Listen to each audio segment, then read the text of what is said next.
Hello and welcome to Two Words Wolves Pod. I'm Ryan Eichten, and with me today from the Minnesota Star Tribune and author of Ant, The Incredible Journey of NBA Rising Star Anthony Edwards, Chris Hine. Chris, how you doing? I'm good, Ryan. Thank you so much for having me on. Appreciate it. Yeah, thank you for taking the time. I know you're very busy making the media round, so I appreciate that. I am one of your stops on your tour. But yeah, what has it been like with the book coming out? Finally, the Wolf season end. You finally get, after spending all those months in Atlanta last off season. What's it been like, kind of getting some time to focus on yourself and the book? Yeah, it's been surreal. It's been really cool to see the reaction from people on social media, people reading the book, finishing it very quickly. Like it's been very heartwarming and awesome to see, being able to have this book finally out in the world for people to consume and seeing people respond to different parts of it. It's been really rewarding and gratifying and it's been just awesome. And I'm very grateful to Wolves fans everywhere in Minneapolis, in St. Paul, in Minnesota, in the country and around the world that have been asking about this book and wanting to buy it. It's been awesome to see.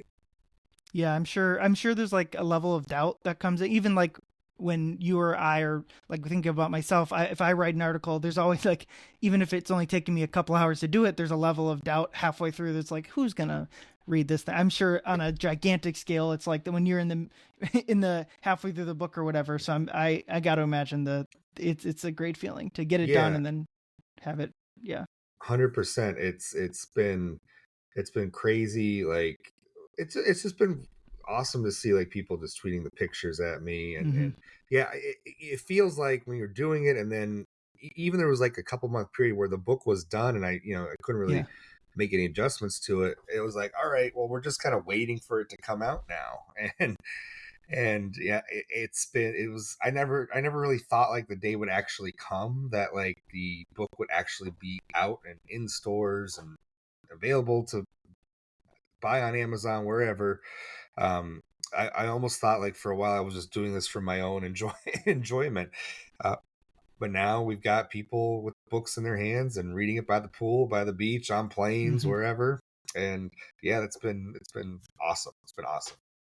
Yeah, I'm sure it's like, obviously this was never like a realistic thing, but it's like you hear this, right? HBO cutting projects that are already done to that are just to save money. It's like, oh God, no. But yeah, I guess we can just hop right into it. I was one of those people that finished the book. I mentioned that to you before we started. Hadn't read a book like this in like 10 years or so. So I guess really wanted to get through it because it's obviously awesome. covering the team. Ant's a big part of that. So yeah, I wrote down some questions for you and we'll just kind of go through them here. Sure. But yeah, the start of the book, obviously the big thing is his family, and so much of what I took away from it was like so much of who Ant is now was formed when he was young, and I guess that's true for all of us, right? But like to him, especially like what we get out of him, either on the court basketball wise or in media availabilities or whatever, so much of that is like from his formative years. Like you wrote in there like him supporting his teammates like he does, whether it's Kat or Jaden or whoever, comes from like his mom being a cheerleader for those teams. And then you mentioned his grandpa being cool under pressure and not letting things like get to him. Like Ant has some of that. And then obviously the big thing is like letting people coach him hard, and Finch being able to do that comes from his football years. So yeah, am I right in that assessment from what you gathered? 100%. You nailed pretty much all those points exactly. And that was kind of what I was trying to portray with some of the qualities that you see in Ant now. The ultimate positive teammate coming from his mother and always being like that. His football coaches being super tough on him, which I think has allowed other coaches and Finch to be able to coach him in a tough and hold him accountable kind of way. And I think on some level too, like Ant realizes that, like that he needs people to hold him accountable, that, in some ways, when you're left to your own devices, sometimes you may not push yourself as hard or you just need a little bit of direction. And I think that's also been a constant in Ant's life, is as long as he has people there that are pushing him, that have his best interests at heart, and are doing it and are pushing him or are being a little hard on him, but with the ultimate goal being to make him better and to get better, he responds to that. And that's another constant that I think you notice in his life is he does a good job of sort of knowing who is good for him and who has his best interests at heart and who maybe doesn't. And that's how he's navigated life. And I think that goes to a lot of the people that are in his circle to this day, and why, somebody like Finch has been so successful in coaching him over the years. Yeah, and I found it interesting that he was able to like keep good people in his life, or maybe more impressively, like keep bad people out of his life, especially obviously the early on in the book, and the early big moment of his life is when he loses both of his mother and his grandmother. And I mean, obviously we all knew that was part of Anthony Edwards' life, but reading it in book form and reading it reported out like you did, it really, like, the grief that must have come from that. And obviously you mentioned like he was just stonewalled a lot of the times about it, but you know deep down, even if there is a level of like holding it down, and that almost has to come, but there's a level of grief that comes with it. And in passing, you kind of mentioned like this question of, does he make the NBA, or does he become what he becomes if not for those seminal moments? And there's no real way to know, and it's probably not even worth like really going down answering that question. Sure. Yeah. Because you ultimately, it would have affected everyone. But I guess, how much do you think it still affects him today? Is there a level of like getting past it that is even possible? I guess, how does it today, losing both of those people so quickly, how does it affect him, do you think? Yeah, never really had a chance to ask him, because I didn't get to really talk to him for the book or anything like that. And we don't really talk to him about that in the course of our day-to-day jobs either. So it's tough to tell. Obviously, I haven't been in that position, so I can't relate. I can't say one way or the other. But it definitely seems like it's a constant motivator, and it was since the time he was about 14 years old. Just that work ethic came around that maybe was missing before, and just the drive to make it for them, and make it for his family as a whole. And that, and then once he got in the gym and was constantly in the gym working hard, working out with Justin Holland, who's he's still very much a big part of Ant's life today. The work just fed on itself. He saw himself getting better and better and better, and he started rising up the recruiting rankings and all that. And tough to say what maybe really deep down motivates him now. He's always been a competitive guy, and winning and all that. I think he's competitive in everything he does, whether it's shooting pool or playing cards or what. He's just that kind of guy, right? Video games, as we all know. So I'm not sure what maybe drives him or motivates him now, but I feel like at the time, that definitely played a huge part in his life trajectory for sure. Yeah, and that's what's impressive about like his early years, is just like you said, that drive where obviously, I don't know, effort's always a weird word for on the court stuff, but like you see like the different levels of intensity that Ant can play with. But early on in those years, I think like the reclassifying stuff was impressive to me, that he was able to Holy Spirit Prep held him back a year, and then basically had to complete two school grades in the span of 12 months for someone that kind of exactly that's exactly right. And I think he wasn't a bad student, or maybe he was, but it wasn't like the quote unquote talent was there, or he's a smart person, but like the little things, or like it was funny. I don't know why I made this connection in my head, but him and the school demerits and like the tucking in the shirt, I made the Chris Paul connection with the jersey untucked game. I don't know why, but I guess I just was impressed with like him being able to get to Georgia at 19 or 18, really, after like the swap between Terrell and Holy Spirit Prep. Yeah, he wasn't.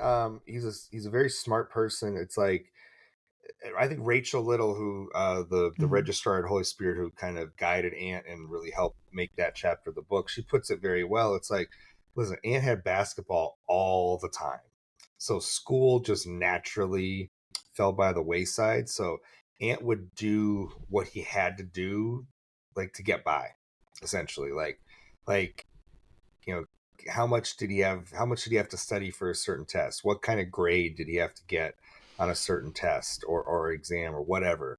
And he kind of knew that because, but at the end of the day, basketball was always going to be the priority because that is your future. When you're that high of a prospect, literally basketball is your future. But you do have to make sure you're passing your classes. And at Holy Spirit, it was tough. It was really tough to pass those courses. The teachers were not forgiving. They didn't care that he was the number one basketball prospect in the country.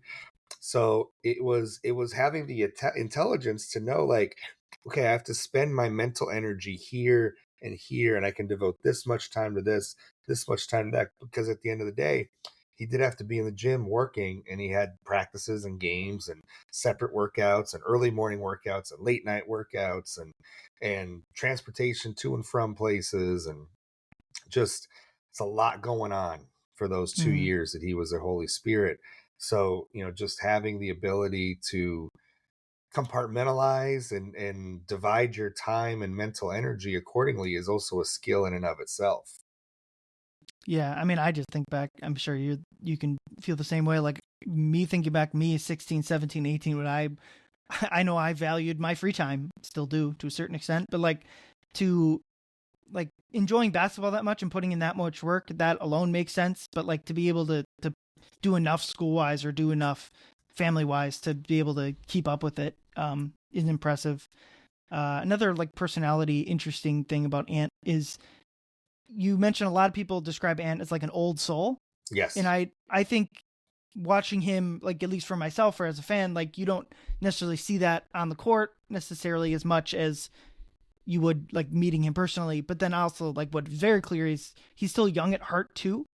And it's like he's this interesting combination of old soul but young at heart, which is kind of similar to him. Like his on court game is similar to that, where he's young. I mean, he's about as good as a 23-year-old basketball player can be, while also having the deficiencies in his game are also like very classic young player deficiencies. Right. And we've seen less and less of that at 23 than at 20. But which of those two parts do you think kind of wins out more, his old soulness or like the young at heart portion of him? Oh, it's a very good question. And I would describe him that way. I think with the old soul, it comes. I think there's just a natural, innate ability to like read people or read a given situation, read a room. But I do think there's just a genuineness and a purity to like how he interacts with people, with his teammates, like the positive energy that he radiates with people. That he's always funny, he's always joking around, he's just very uplifting, encouraging. So I don't know if I would term that in the old soul or the young at heart category. maybe more the old soul, just in how you know that your energy can affect people, and you know that can have a big impact on those around you. So I would probably say that probably wins out in the end. Just because I think you have to have an emotional awareness and intelligence that is a mature quality, more so than a young at heart kind of quality where maybe you don't realize it. But I think he does realize like what his energy can do for a team, for a locker room, for an organization. So I would probably say the old soul wins out at the end of the day. Yeah, and it's where maybe the teammate that brings that out most of him is Mike. Yes. The old Mike's obviously it's an old soul, but in NBA terms is literally close to the oldest player in the league. So it is just kind of being in the locker room more and more myself. Like you see Ant is close to pretty much everyone in that locker room, which I don't think is the case when you have a 19-year-old teammate in Rob and how old is Mike? 30-plus-year-old teammate in Mike Conley, or same with same with Joe Ingles too. I don't think every single, especially like a superstar player, I'm sure is not close with every single player on the roster. Yeah, that's very true, and I think that's intentional. I think in some ways too, it's making people feel included. Kyle Anderson made that point in the book that Ant goes out of his way to make everybody on the team feel included, whether you're a two-way guy, whether you're a or whether you're making a max contract. Like everybody's part of the team, everybody is on the same level with him, and there is no hierarchy. There's no favorites, whatever you want to term it. It's these are my teammates, these are my guys, these are who I'm going to battle with, and I love all of them. Like that's how he approaches life. And the only thing is if you know don't you know some people, I don't know if anybody takes it for granted or whatnot, but just don't get on his bad side. Don't take advantage of how positive and uplifting he can be, and you're going to be fine with Ant. And that's one of the qualities that he has that, like you said, not every NBA star, especially at this age, has that ability to just connect with people from all ages, all contract statuses, all walks of life, staff members, coaches, media, whoever. He's able to just find a connection with people, and it's part of his. It's part of why I think he's a natural leader. And I think leadership can come in many shapes and sizes, and it's not just one kind of definition where it's a rah I'm going to get up in front of the locker room and deliver a motivating speech kind of leadership. Like leadership, being inclusive like that and making people feel welcome and infusing people with positive energy, that is leadership to me.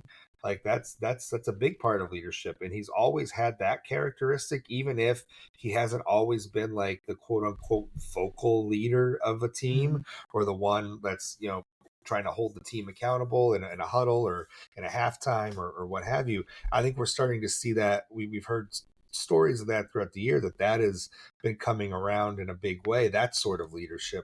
But Ant has always had that other kind of leadership that just affects people's day to day and makes them want to come to the facility and be a part of this team. Like that's leadership too. Yeah, and you mentioned it being intentional, but it is that, but it's also natural. That's it's interesting that it is. There's obviously intention to it, but it just, that type of stuff comes naturally. I mean, you mentioned so many times in the book, Ant doesn't like being fake or being like, he wants like, be real with me, be straight up with me, and that's what he's able to do, that while also including everyone, which is, like you said, just so impressive as a young leader. And I'm guessing the vocal leadership will and already has kind of come through, especially like think back to this last season with that, when they start 8-10, I think there's a lot of vocal leadership from Ant in that portion of the season, and I think that continues to grow. But yeah, it's going back to his upbringing a little bit. One thing I really found interesting was his mom was like almost I don't know if encouraging, but certainly was okay with the video games to a certain extent, because it kept him in the house. Yeah. And I think, like for me, and I'm guessing for many other people, it was the opposite. My mom wanted me to put the video games away and go outside more often. Yeah. It's not that I got plenty of video game time, but like would have liked the opposite. In that juxtaposition, I think was in Ant's life a lot. Like you mentioned, the Hinton household, which like I was struck by, like they got the pool, they're in a nicer neighborhood. Like I think being around that portion, and then like Terrell versus Holy Spirit were two very different high school experiences. I know my high school experience was very similar to Holy Spirit prep.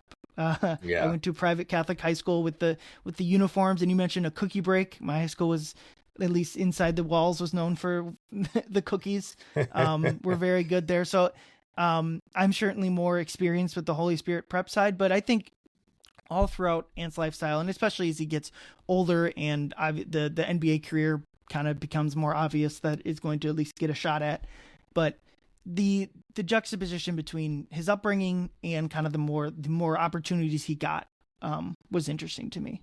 Yeah. It's he's lived in a lot of different areas, so to speak, in that way, in his upbringing, and his life was kind of broken up in that way, whereas like football season, you're largely at home, and you're around your football team, and he's kind of around his neighborhood a lot, and obviously he's going to school.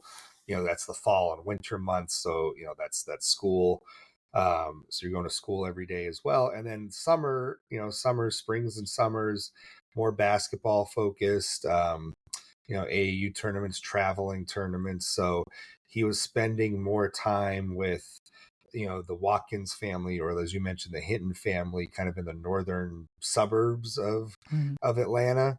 And he would spend a significant amount of time there, stay over their places a lot, and then travel with them to the games. His family would then come to the games, out of state, didn't matter. They would show up. They would make it work. And that was kind of what his life was. It was like kind of that toggle back and forth of football, basketball, and the different sets of teammates and families that were in his life at those points in time. But with Dana Watkins being kind of one of the constants in both areas, and that's why Dana plays such a big role in the first three chapters when you read it, because he was there for basically all of Ant's life, from the time he was about 6 years old till his high school years. And so nobody knows that Anthony Edwards from that point in time, aside from his own family, better than Dana does, and just what Ant went through and what he was like as a kid, and what those summers were like at his house and at the Hinton household as well, and just what that did for Ant, and what it showed him. Yeah, and again, like we talked about this earlier, it's just impressive, like the network of people that was willing and able to help Ant through those years, get him to all the car rides, and I think we all, if I'm assuming you played youth sports, like we all experienced that, and that's like half the fun of it is, um, like I know I wasn't very good at any of the sports necessarily that I played, but like the car rides, the being shuffled back and forth, sleepovers here, going to that, like Yep. that's half the Yep. fun. And it's, I mean, just like the support network was really interesting, and even before, like when he's a teenager, and certainly the NBA career wasn't. You mentioned that like the NFL was kind of early on in his life, was potentially the place where people thought he could go, and then by 14 the injuries take him out of that, which I think is something we recognize, that the him getting hurt and then coming back 2 seconds later, that Yep. seems like it, even the football, um it happened during football season until he unfortunately hit the injury that he That wasn't able to was really. he broke his ankle when he was 13, which was, and then he played a little bit in high school after that, but then I think he said I think I interviewed him 3 years ago. I think he said he hurt his knee in high school, and he's like, that's it. Like, I'm done. Like, I don't want to get hurt like this anymore. So that was when he really focused in on basketball full time.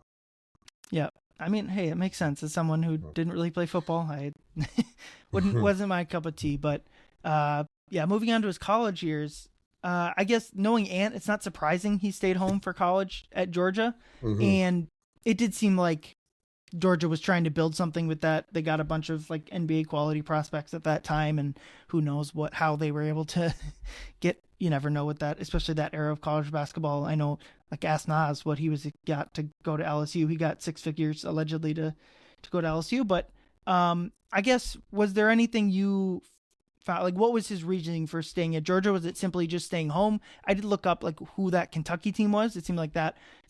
I looked at whatever recruiting platform. It said Kansas also offered him, and Florida State, but Right. you made it seem like it was Kentucky. So they had, and who knows if they Yeah, get to hear Nick tell that it was Kentucky or Georgia, that was yeah. that it was those were the two.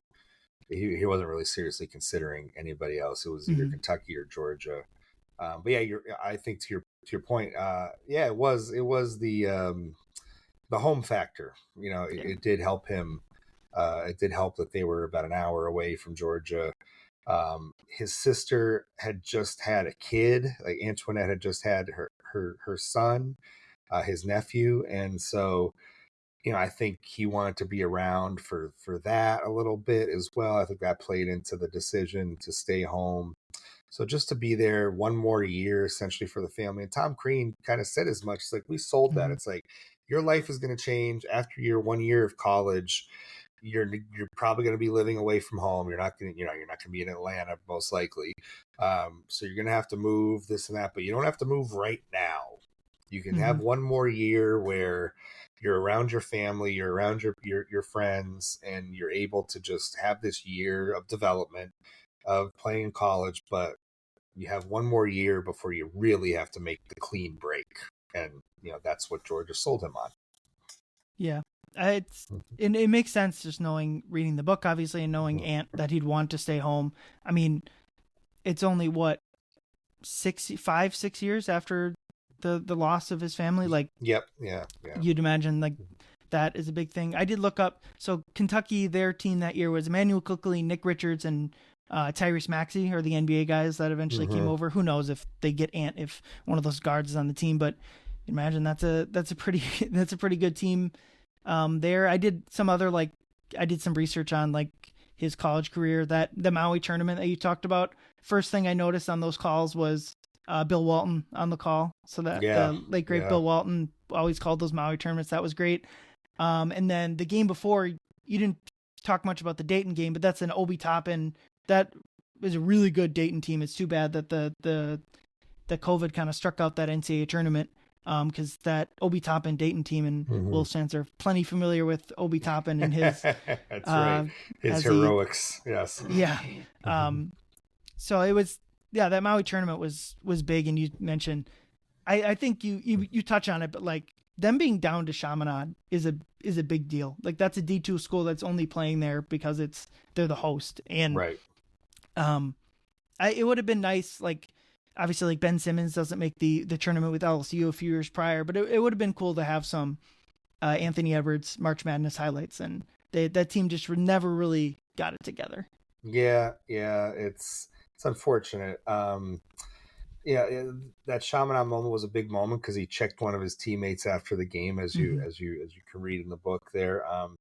It was a weird, not a weird year, but it's just a tough year for Georgia basketball, and for Ant, it was a lot of growing pains, and a lot of growing pains that continued into his career, especially when it came to late game decision making and things like that. And they had some leads in some games that year that they couldn't hang on to, and it was a young team overall, and you're just going to go through those struggles. But at the end of the day, COVID wiped everything out in the postseason anyway, so it was just a weird time for sure. Yeah, I know. Like, just thinking about my school, Iowa State had Halliburton at the time, and so and you'd say, well, I don't think they went Halliburton got hurt in like the non-conference, and they didn't. I think that's the year they didn't even win a conference game, and Iowa State was one of the few schools they lost their Big 12 tournament game the day before everything went to crap. So it's like Iowa State was like one of the few schools that got their season finished with. And as we see, Halliburton is still playing basketball when the Wolves would still like to be.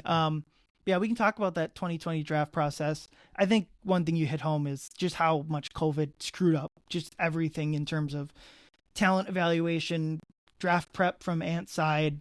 But the Wolves do their due diligence, obviously, and very much. It's interesting to see Glenn wrote a blank check to make sure the Wolves made sure they got their guy. And obviously they did, and that was like the biggest thing, where I don't know if every team would have picked Ant number one, or like they mentally got there, but like the Wolves were by the end of the draft process had very clearly narrowed in on their guy, where I think the reputation was like LaMelo was the talent wise was like the fit. And I remember like people got on the Wolves, oh, you guys are not smart for prioritizing D'Lo and Cat over like Wiseman or LaMelo. But I guess, how do you see the draft process going differently if there is no COVID? Does Ant end up the number one pick? And maybe how many teams actually would have picked Ant number one if they like even had the opportunity? maybe he would have been a little more in demand because maybe that, the Golden State workout where he, famously flopped, maybe that workout doesn't happen or happen as badly if it's, non-COVID times, because the COVID letdown and the kind of lack of preparation and difficulties around that was what led to the Golden State workout. So maybe he impresses Golden State a little more in that workout, and maybe there's, I don't know, maybe there's more of a demand at the top of the draft for whether it's people trying to move up or how they view him. Uh, Potentially, I'm not 100% certain how it all shakes out, but I think it's reasonable to say that maybe some of the things that stuck to Ant early in his career, like the lack of not caring about basketball, not working hard, whatever. I don't think those become as strong, just because I think if you had an Anthony Edwards who was in the gym all the time, able to work out all the time, with different people, whatnot, and COVID didn't place any restrictions on that, I think he probably would have navigated the draft process a lot differently and probably a lot better and come out of it on the other end. So at the end of the day, I think the biggest takeaway and legacy is that this was not an easy decision for the Wolves to make at the time, with Gerson Rosas in the front office. And, COVID was obscuring what may have otherwise been, some of your opinions about Anthony Edwards. We now know that, like, he cares a lot about basketball. He has a very high work ethic. That was not evident during the 2020 draft process. Maybe it would have been under normal circumstances, but the Wolves and Gerson Rosas were kind of able to see through it and pick him anyway. And it was the right pick.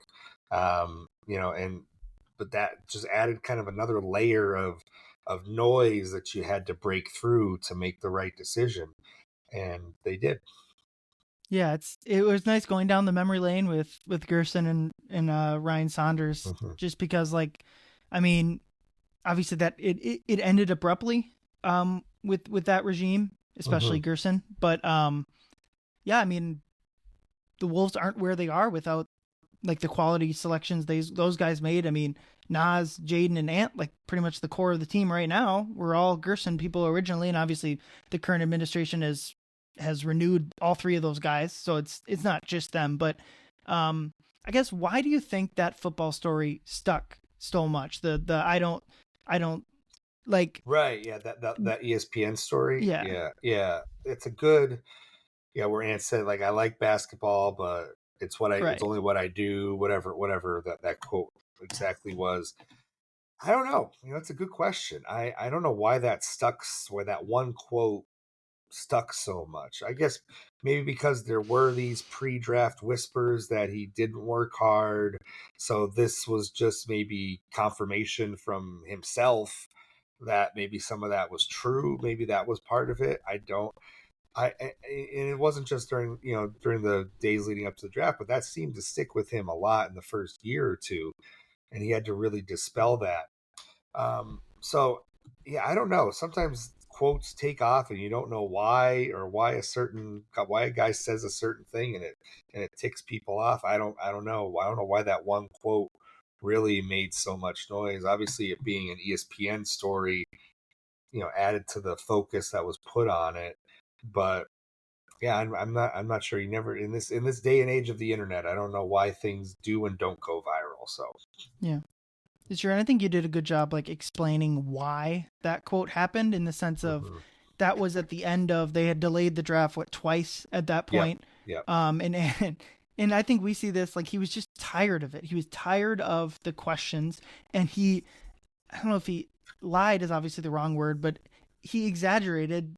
I Mhm. mean, everyone does, but, like, Ant is known to exaggerate some things at times, and I just think, like, obviously he enjoys football, but I also don't think, like, if you went up to him now and started asking him, like, like, if you go up to Mike and ask him about fantasy football, you'll get him to talk his ear off. I don't think if you went up to Ant and started talking about like whatever NFL game was on the TV, I'm not sure he would like I don't think he's watching football like he is. But if you went and asked him about Kevin Durant or a basketball thing, he would. I think Ant is a big football fan. I do. Okay. I do think so, especially when it comes to college. Like when Notre Dame and Georgia were facing each other, and I went to Notre Dame and he went to Georgia, we talked a little bit, and he knew like some of Georgia's personnel and things like that. Like he pays attention to football. He still does. Yeah. Yeah. I'm certainly willing to be wrong there. You would know better than me, but it's just such a weird, like, I think what you said, what goes viral and what doesn't. Right. That's it. Yeah. We'll talk about the cat Jimmy of it all. I think that kind of falls into that a little bit. One thing, I did a little sleuthing. So you mentioned Rosas mentioned in his Houston days that they interviewed a player shirtless. It didn't go well. And that player was a disaster. So I went back and looked at all of Houston's draft picks. They were fairly good, and they didn't have a lot of high picks that you would consider a disaster. And maybe it was a second round pick that he's talking about. But the person that fits just the basic description that Rosas gave in the book is Royce White. Do you know, could that be the person he's talking about? I did not ask Gerson who it was, and he didn't say it on the record, obviously, but I didn't ask him even who it was. I didn't even think like it was that important of a detail. It's just it's not. I hooked on his it. Mindset. I can't speculate as to who it may or may not have been. Okay. Yeah. Well, in my head, it's Royce White, and that's just not fair. Factual. You could have that. You could have that. I honestly do not know. I don't even know off the record who it was. Yeah, I looked into it. They didn't have all of their top 10 picks in that era worked out. I mean, I would say if he called any of the players they took while he was in Houston as disasters, I would disagree. Like they all had at the very least quality NBA careers. The only one that didn't was Royce White, which I think he was pick 16. But yeah, like I said, it could have been a second round pick or somebody that they interviewed and thought, well, we'll look past the shirtless thing. Maybe he'll be okay, and then maybe it wasn't. Yeah. Just in my head, it makes the most sense as Royce White. So that's as an Iowa State person, a Minnesota resident, like the Royce White connection is funny there. But obviously another impact that COVID had on Ant was the quick turnaround between the draft and the start of the season. And I think you saw that in a slow start to his season, and it ended up costing him Rookie of the Year. Because part of it is, and rightly or wrongly, I think a lot of these awards are determined by wins. And Charlotte was decent that year and the Wolves were not. But I do think that if there's a good chance that if they have like a full training camp, full off season, that Ant's slow start is mitigated a little bit and he does end up winning Rookie of the Year, over LaMelo. I don't know how much I'm sure at the moment, like Ant and his team was frustrated that he didn't win with like better counting numbers. But do you think, like, I guess in your opinion, should he have won? And like, do they even care anymore that he didn't? I don't think it really matters. I mean, it's so long ago at this point, and it's your first year. Like, ultimately, you lose that battle, but do you win the war in the end? Definitely have done that, right? And so I think when you can tout now that you've been a 2-time All-NBA player, you're a 3-time All-Star, like you have all these other accolades now. In the moment, sure, it was disappointing, wanted to win, all that stuff, but we're 5 years out now and Ant just got named to a second All-NBA team. I mean, that's proof right there of he's winning that war, so to speak, against LaMelo. It's funny because nobody's talking about that anymore. Like, who's better, Ant or LaMelo? Like, you don't hear that anymore. Ant made that an irrelevant point of discussion in NBA discourse very quickly. Very true. I did go look up the starting lineup for his first game, which I was in attendance for, which I always take as a point of pride. Not many people were there. No for fans. His first game, right? I think you guys were in like the suite level, and for whatever reason, I wasn't covering the team media I wasn't a writer back then. I was doing stats, and I was sitting kind of at the top of the 2 or 100 level, so I didn't get the fancy suite you guys got. But I wouldn't say we had fans. No, we weren't in the suite yet. We were actually at, I think maybe like you, like at the top of the lower bowl. Yeah. Okay. There you go. But the starting lineup, and I'll ask you a question. Rubio, Malik Beasley, Jake Layman, that's interesting. I do remember there's a point, I don't remember this season, the previous season, we're like, just wait, we'll get Jake Layman back and we'll start winning some ball games. I do remember that. Josh Okogie and then Cat. And then I don't remember why D'Lo was coming off the bench. I think that was like a 1-game thing. And then Juancho Hernangomez. I do remember D'Lo was late for something that day. You just hit a memory that just came up in my mind. I think D'Lo was late to shoot around that morning, and so as punishment, Ryan made him come off the bench that game. I think that was like a storyline. I remember it was a 1-game punishment kind of thing for D'Lo. Yeah. I remember there was a reason, but I couldn't remember what that reason was. I'm guessing that's right. But Juancho Hernangomez, his Ant's movie co-star from the Sandler movie. And then Nas, Jarrett Culver, who was their pick the year before. Yeah, he was in his second year. And obviously, I think he was on Orlando's G League team this year. I think I saw him out there. And then obviously Ant off the bench. And then his first basket was a 3 assisted by Josh Okogie, and his first assist was a Cat 3. So fun to hear. One story from this year, I think that kind of relates to the book, is Ant. I don't remember what the interaction was, but he was talking to one of like Dillingham, Clark, Minot, Shannon, one of those guys. And he was saying like, well, yeah, I came off the bench my rookie year.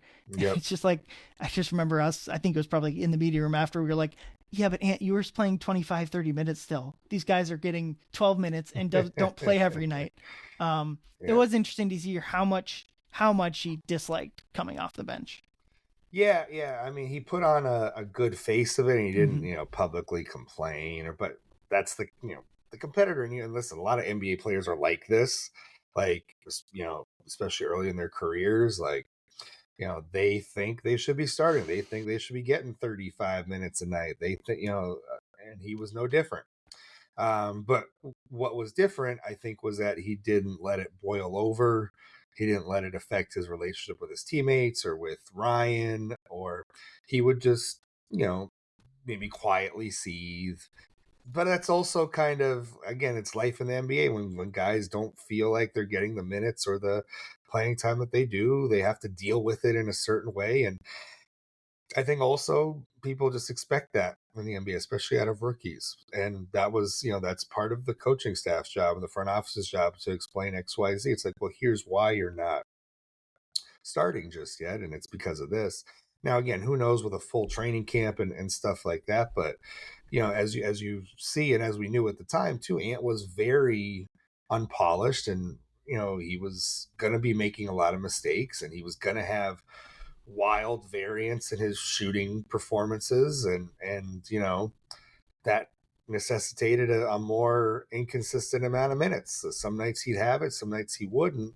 But I think what you saw, later in that rookie season, is the good performances started to become a little more consistent, and you could just see him starting to figure it out as his rookie year went on. Yeah. I think that's very true. One analogy you gave that I thought was awesome was musicians, some of them needing sheet music, and then others being able to play it by ear.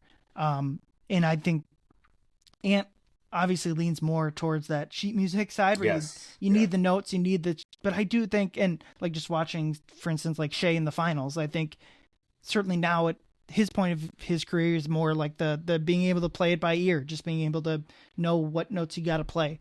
And I do think over the years, and this will continue likely, that Ant is kind of, I think to a certain extent he'll always need the quote unquote sheet music to a certain extent, but I think like the getting used to it and the getting the, like being able to know the exact right play to make without needing like direction, I think is coming more and more through the years.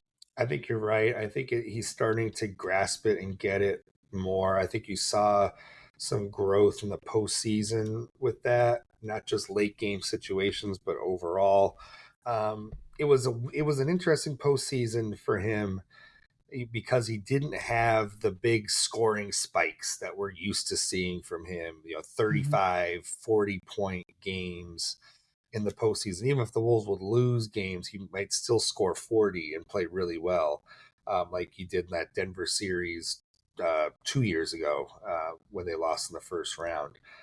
So this was an interesting postseason from that vantage point, and maybe he aired sometimes, and people would probably say so. Maybe he aired too much on the side of deferring or quote unquote making the right play and not hunting for his shot aggressively enough, especially in that game 4 against Oklahoma City.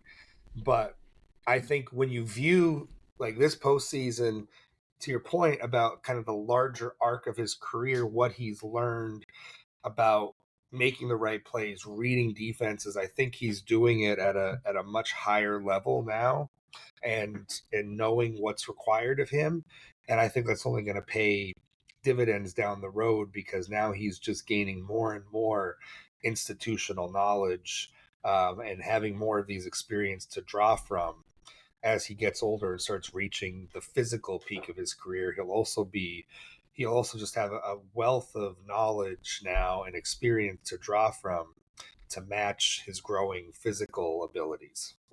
Yeah, and that was actually my point. Like throughout this whole season, when it kind of became clear that this wasn't necessarily a championship level team, and maybe that was even a wrong assessment. But like even at the doldrums, whatever this season was, like I was just like, get Ant into the playoffs, and maybe more specifically, get Ant into a position to win a playoff series or two. That's almost as important as winning whatever. Like just get him. I think just after every playoff series, I think he gains like a new skill, he learns something. Even like the disasters that have been the last 2 West Finals, I just think he gets a new sheet of music that he gets to learn from. Going back to like his teammate stuff, I think one of the biggest things is the difference when Cat was here. The difference between him and Butler is just stands out so much. And what's interesting is I think those are 2 very similar people, Jimmy Butler and Anthony Edwards, in the sense of they both don't like guys that don't use their talent to their full extent. They're both like the Atlanta to Texas connection. I think they're similar in that way, but the way they deal with that, and specifically as it relates to Cat, is so incredibly different. And the Jimmy stuff, I think, was always a lot more about money, even than, at least in perception, it was more about like the money and the status or in the role within the team than it was about Cat and Wiggins, maybe specifically. Obviously, that was a big part of it too. But it's interesting to see how much love Ant had for Cat, both on the court, but like you mentioned, like they were hanging out. Ant had a key to Cat's house, basically. Those Jimmy and Cat were not hanging out at Cat's house. I just like that's such a good, and Jimmy's had plenty of success, made the finals a couple times with Miami, and maybe the Golden State series goes differently if Curry is healthy. But I just think that that's such a feather in Ant's cap that whatever you want to describe Cat as a player, frustrating maybe, Ant was able to like embrace the good parts of Cat and try to help cover over some of the rougher edges of Carl.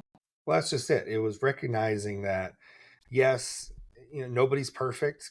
Cat's not perfect, and even to a certain extent, like his relationship with Rudy, it's the same way. It's like these guys aren't perfect, but just because social media clowns them or whatever, however you want to term it, or that Jimmy didn't get along with Cat, like doesn't mean that I can't, right? And I can't embrace all the good, and there's a lot of good that Cat brings to the table as a player. And I think at the same token, Cat is a good dude, and when you have that, it's like Ant's gonna be there to support you, right? Like he doesn't sense that you're trying to get in his way or the team's way, whatever, right? So Ant has no problem getting along with people like that, and so you recognize the good that somebody can bring to the table, to the team, to the organization, and you try to help them as best you can and as best they can to get that out of them.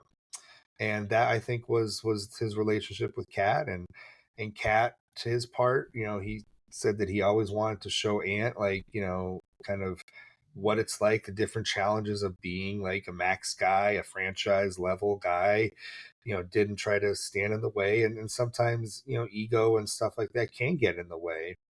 But I think to both of their credits, when they were here, they made it work. They helped each other out in different ways. They offered each other help along the way, and it was a good relationship. And as Ant said, when the trade went down, like that's his brother, and he didn't really want to talk about the trade happening at the time, and all that. So I think that that stuff that was very genuine.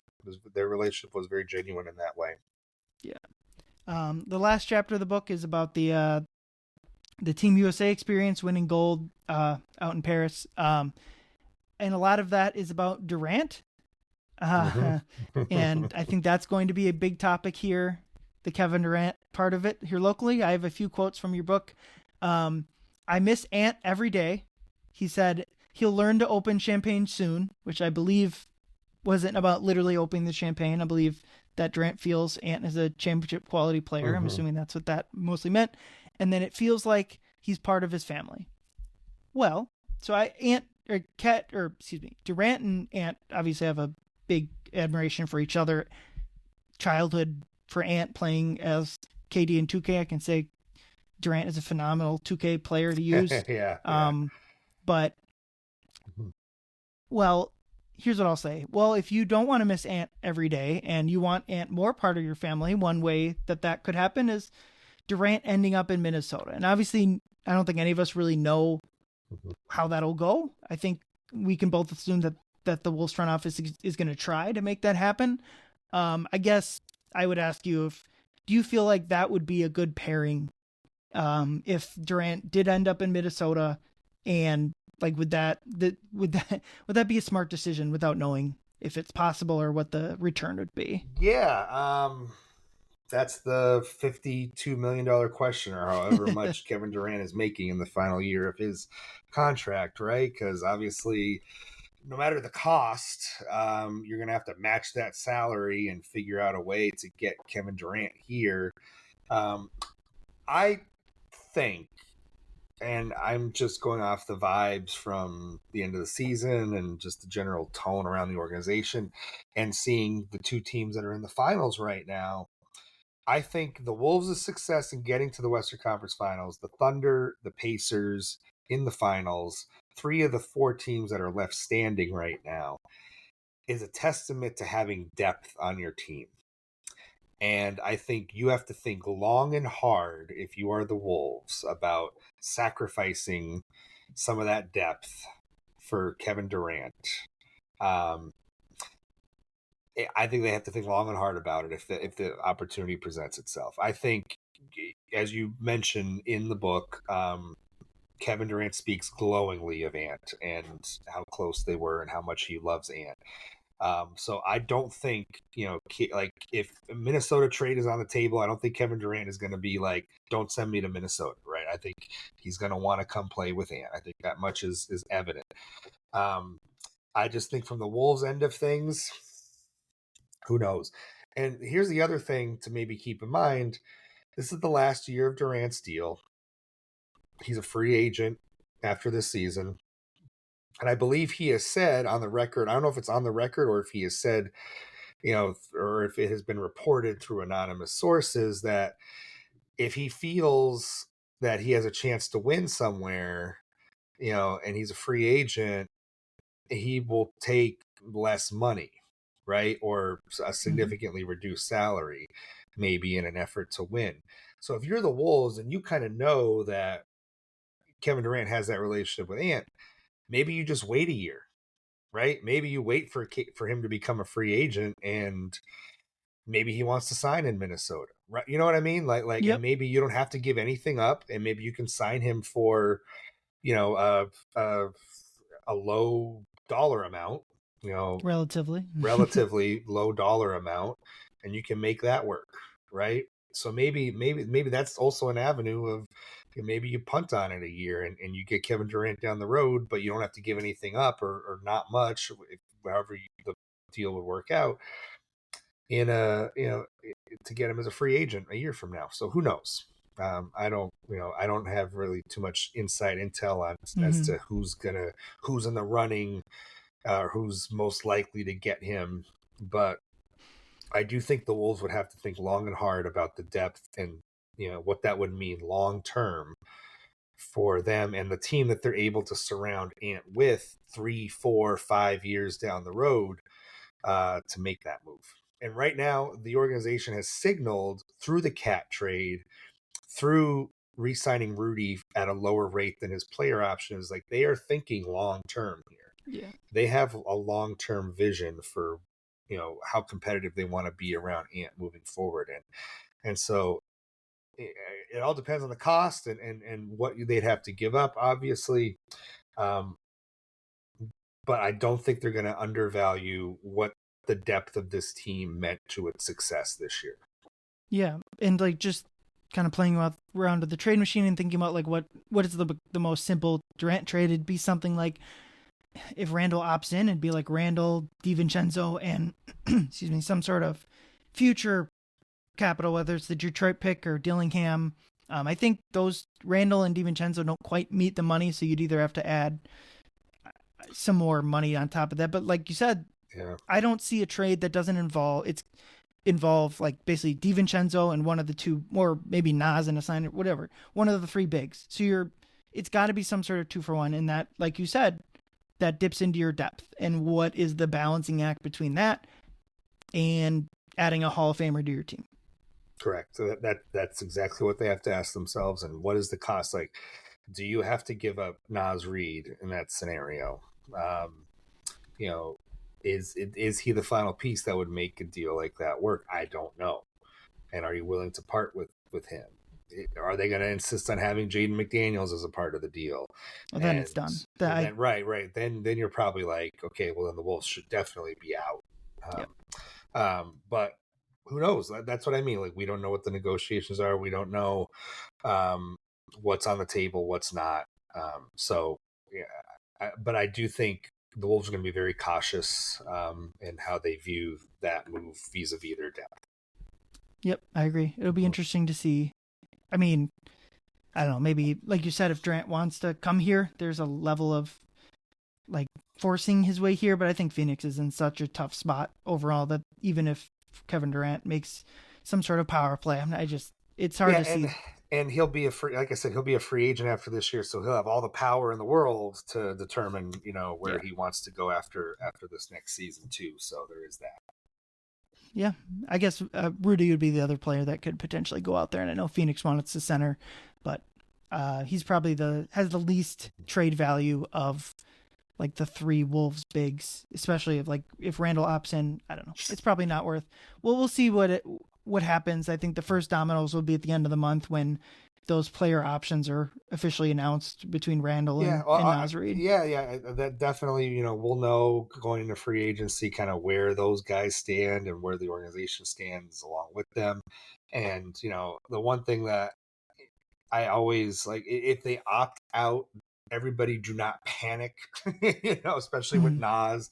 Like, it is expected that he will opt out. We think he's going to opt out. He said as much at his end of season press conference that was the plan when I asked him about it. So if you see that Nas Reed is opting out of his contract, that doesn't mean like shortly thereafter you're going to hear news potentially that they've agreed to a deal with the Wolves again. Like, you know what I mean? Like, that's how this could play out. And I think the Wolves value, these guys very highly, Julius and Nas, and just because. So when you see that on social media and stuff like that, don't hop in the comments saying the Wolves are screwing this up. Like, some of this stuff is just procedural at the end of the day. Yeah. And I think there's like a 2-day basically negotiating window where Nas becomes extension eligible before the player option date comes. So I guess they could try to work out something there, but I guess we'll head back to the book and leave the off-season discussion for the end of the month. A lot of moving parts. Yeah, for sure. I guess one last question about the book. You mentioned in the introduction Ant's relationship with kind of the media and him being weary of, I mean, it's kind of like to a certain like the same thing with him not liking people being fake or taken advantage of or whatever. I think fairly unfairly he has that relationship with the media to a certain extent. And you talked about how him and his group were very willing to discuss with you, but ultimately weren't able to get a sit down with Ant himself. I guess, how do you see his relationship with the media has evolved throughout the years? And was there any frustration with him not sitting down with you, or do you feel like through like the interviews he's given over the years, you were able to put enough of Ant himself in the book? Yeah, I think it was that. I did not expect him to sit down with me separately for this. When I undertook the project, I didn't even ask them first before saying yes. I said yes and then asked them for asked them Mm-hmm. to sit down with me later. Um, so with Ant, I undertook this project anticipating him not to participate. What I was very appreciative of was that he didn't put a stop to like people close to him talking, Yeah.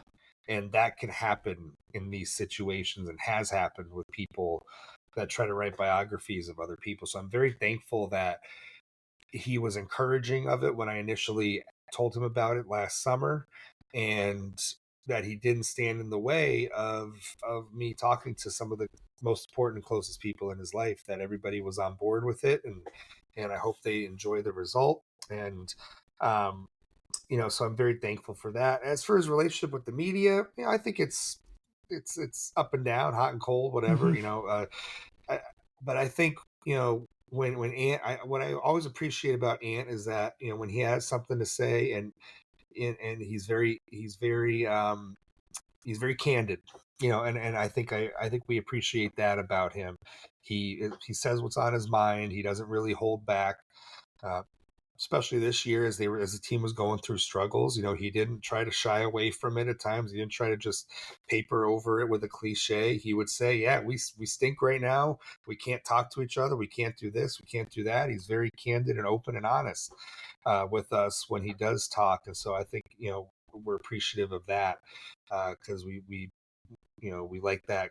We just like to be able to tell people honestly what's Mm-hmm. going on with the team, and Ant helps with that. Yeah, it's certainly it's it's probably better to get like the good quotes you get out of him, and sometimes he's not available necessarily after whatever when you Mm-hmm. want him to, but he very rarely, if ever, is speaking like coded language like I think a lot of guys do. So we certainly appreciate that. Um, I guess before we close out, I'll get on my soapbox here and say that I feel like the only person that could write this type of book is someone that is around the team as much as you is around the team on how many road games did you? I know you missed the one in Toronto because of Taylor Swift. Probably Was like there? I'm probably there for like, of the 41 road games out of a regular season, I'm probably there for like 31 to 33, give Yeah. or take. Yeah. And then if the schedule wasn't so weird, you would have been at pretty much every home. Same, similar to it's more of the home games too. And Yeah. I just think there's. I know for me going to just even a small handful of road games, I know I got a little bit of kick out of. There's one I went to the Wizards game this year out in Washington, and there was a quote from that media availability, and I got a kick of, oh, I was there for that. Mm-hmm. Um, but I'll say that this only happens, a book like this, if someone is able to be around the team, and in this case be around Ant as much as you. So I just think like I'll say that's a very I was very impressed with this book. I enjoyed it very much, and also just like the importance of, as the media landscape blah blah blah changes, like having at least like someone or as many people as possible traveling with the team during the regular season. Obviously when the playoffs come, more people hound the everything, but yeah, I just think that shows the importance of like being there day in and day out for even like the random moments that may not seem important. Yeah. That's it. And it's, what do people want out of their sports coverage? Are you willing to pay for this sort of stuff so that organizations can fund reporters to go on the road? And, it's tough in this day and age, and people have finite amount of money to spend. But that's what your subscriptions and stuff do for us, and allow us to give you that sort of access and ask those kind of questions on a long road trip that frankly otherwise would not be asked, if it was just the local reporters on the scene in a certain city. They're not asking the same kind of questions that we would ask, or that the team or the fans want to know about the team. So you know I'm very fortunate the Star Tribune put me in this position, and and like you said, yeah, this book likely doesn't happen as well if I'm not on the road in some instances. And just being able to build that relationship with Ant and with the other guys on the team and Finch and the coaching staff, and just having those relationships that I'm always around, always accountable for what I write, what I say, and it's a good give and take in that way. And that's something, unfortunately, like you said, is it may go by the wayside here as the media landscape changes. Yeah. Well, I'll keep stumping for for Appreciate people to that. be there as much as possible. I have immense sway, of course. Yes, of So course. so yeah, but thank you so much for coming on. Is there anything? Obviously, we're plugging the book. Everyone, Yep. go buy it, go read it. If you're, it's must read for any Wolves fan, and that comes off as cliche, but it just is true. It's like if you're not gonna read the book, like you're gonna be a step behind people when talking about this team, and certainly Ant himself. But I is there like anything you that. want? I'm going to steal that. You're going to be a step behind and talking about the team if you don't read the book. I like Yeah, that. I'm going to use that. please. Appreciate that. That Yeah. is all yours. But Yeah. is there anything you want to plug here, Star Tribune wise or Wolves coverage Yeah. wise? Star Tribune coverage. As far as ordering the book, various outlets, Amazon, Barnes and Noble, major outlets like that.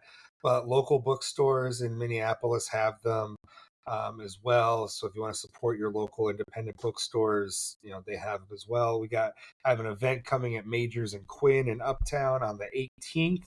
I believe it's 7 p.m. that begins, and then I'll be at the Barnes and Noble in Uptown on the 28th. I believe I'll be there starting at 1 p.m. for people to get their books signed or come and buy one and then have it signed. So happy to do that. If you would like a signed copy, I have a limited number that I can sell to you. So that's basically first come, first serve. Hit me up on Twitter or Blue Sky if you would like that. Awesome. Yeah. Everyone should follow Chris. Like the book. If you're not reading or following Chris, you're a step behind on just That's right. the regular Wolves coverage. Looking forward to next season with you, and thank you so much for coming on. Yeah, 100%. Thanks so much for doing this, Ryan. Appreciate it. And thank you. Thanks for everyone for listening. Go Wolves.